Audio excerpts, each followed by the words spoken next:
शेतकरी मित्रांनो, सुरुवातीलाच बातमी येत आहे राज्यातील पावसासंदर्भात। उद्या 17 ऑगस्ट 2024 शनिवार उद्यापासून राज्यात पुन्हा एकदा मोठ्या मुसळधार पावसाला सुरुवात होणार आहे। तर जाणून घेऊया सविस्तर माहिती। पण त्यापूर्वी आपल्या चॅनलवर नवीन असाल तर चॅनलला सबस्क्राइब अवश्य करा। मित्रांनो, आपण या ठिकाणी पाहू शकता संपूर्ण मध्य महाराष्ट्रात पुणे, सातारा, सांगली, कोल्हापूर, सोलापूर, पंढरपूर आणि अहमदनगरच्या परिसरामध्ये उद्यापासून पुढील 3 दिवस मोठा पाऊस होणार आहे। तसेच कोकणातील रत्नागिरी, रायगड, सिंधुदुर्ग, राजापूर, सावंतवाडी आणि दापोलीच्या परिसरात मोठा पाऊस असेल। मात्र मुंबई, ठाणे, पालघर, वसई विरार, कल्याण डोंबिवलीच्या परिसरामध्ये हलका ते मध्यम स्वरूपाचा पाऊस उद्या झालेला पाहायला मिळेल।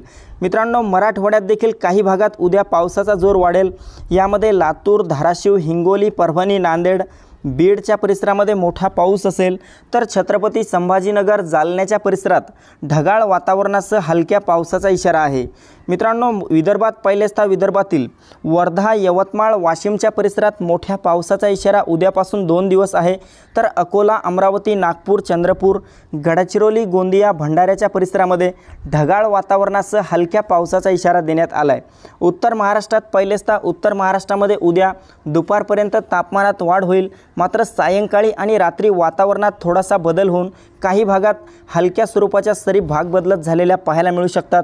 नाशिक, मालेगाव, नंदुरबार, धुळे, जळगाव, चाळीसगाव, मनमाड या सर्वत्र परिसराचा यात समावेश असेल। तर मित्रांनो, ही होती हवामानाची छोटीशी अपडेट। आपल्याबरोबरच इतरांना पण शेअर करा, व्हिडिओला लाईक, चॅनलला सबस्क्राइब करा। धन्यवाद।